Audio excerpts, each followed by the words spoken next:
Well, Louis Twin sin gur be etna an fear anyam atá arhí. Mar sin luarlam fí cas a hanach Enya amachas. So dear David Putnam Enya ceol chuma dá scanán románscha The Frog Prince in 1985 agus ribh seo dar nó bhí Enya mar bhí si ahananta sa grúpa Clannad, so ní minic a rosáis an solas arhí leihí héin mar deirtar. So in 1985 leis an Frog Prince binné chéadúr a thug siad sais Enya arhí agus dar nóí bhfuil is sais tras astracána tá aonair an nanam Ghaeltacht Dhún. Deisig si an sin lean si leis an tanam sin agus deisig si an chéad album meile faoin teaghlach sin Enya in 1987 agus daimig se meastar Hamas na Gartacha bhí sé sa degín is fearr an Éirinn agus cé nach raach seacan níos na cártacha sasandacha bainte amach aige, ba éon chéadúr a dúsáid si an tanam sin agus ísais I gobar go garmiúil mar cheoltóir. Ba éon chéad album eile a dána gine sin an sin watermark in 1988 a nearna sais réalta mórde ach ba é an chéad album an sin féin teaghlach Enya in 1987 bina chéadúr a bharrtaigh si an tanam sin a úsáid ach cé nar aithniú níos mó mar etna ní bhréanán í. Tá si gcónaí dílis don town go don Ghaeilge agus neadidir beidir gur smuoine si beidir go meach sé I don't know, go meach sé níos éasca ar roioine timpeall na crinne beidir an tanam a rá mar sin da meach sé scríofa phonetically mar deirtar ach cínte gur sais rá a ceart a bhí an mar tá si Har bheith rathúil timpeall na crinne. Louis tú watermark an sin an cinneal big break a bhí eici agus bhí si go fóils na fihéidí nuair a deisi si an album sin.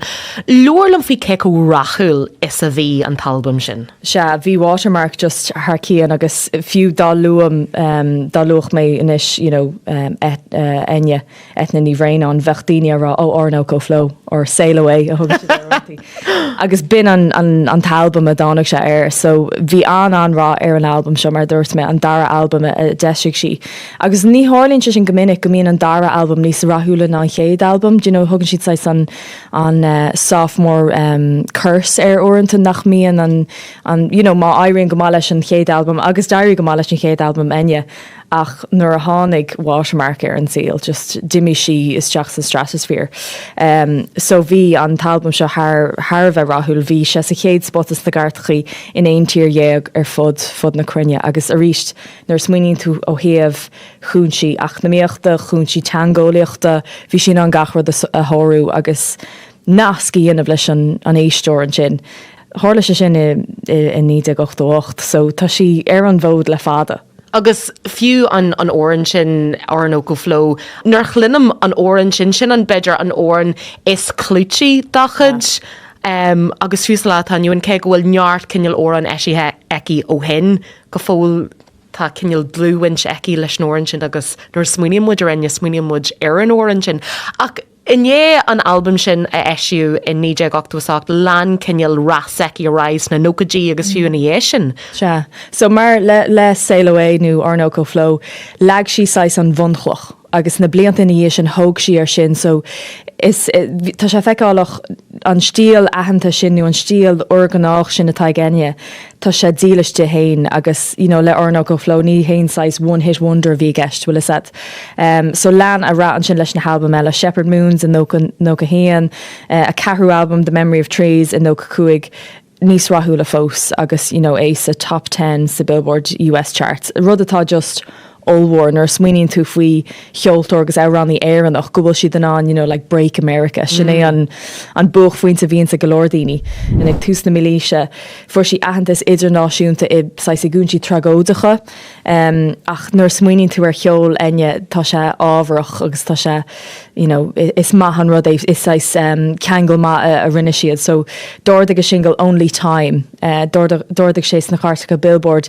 tar éis sé úsáid i glúdach telefíse ar 9/11 an sin an gábhés a hain agus rinneach an terán a eisiach breis blian rih an achtar tragódach sin rinneach sais é 8ú mar árán 9/11 agus sílam gur álinn an sais an post sin really má smuoíonn tú faoi ar an imimecht ar an achtra ú fásach tragódach sin agus ceol Enya mar tá ceol Enya in an spás sin na thuirt go nachtar nó an spás sin na thuirt dus na híspertaigh agus dus na clunne. Níl se láidir, níl se ard, níl se glóir, tá se go deas séimh.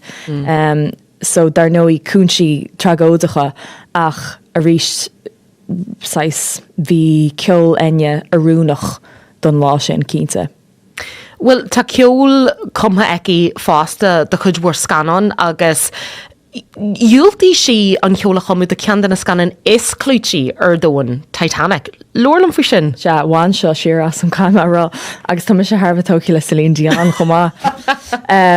Agus, so níag nó go seacht tháinig an scanan mar dúir ceandas na scanan is rathúla agus is clúití dá rá an riamh agus an tárán a bhí an dar nóí My Heart Will Go On. Tugann siad the Titanic song sin cé comór sa bhí an scanan seo.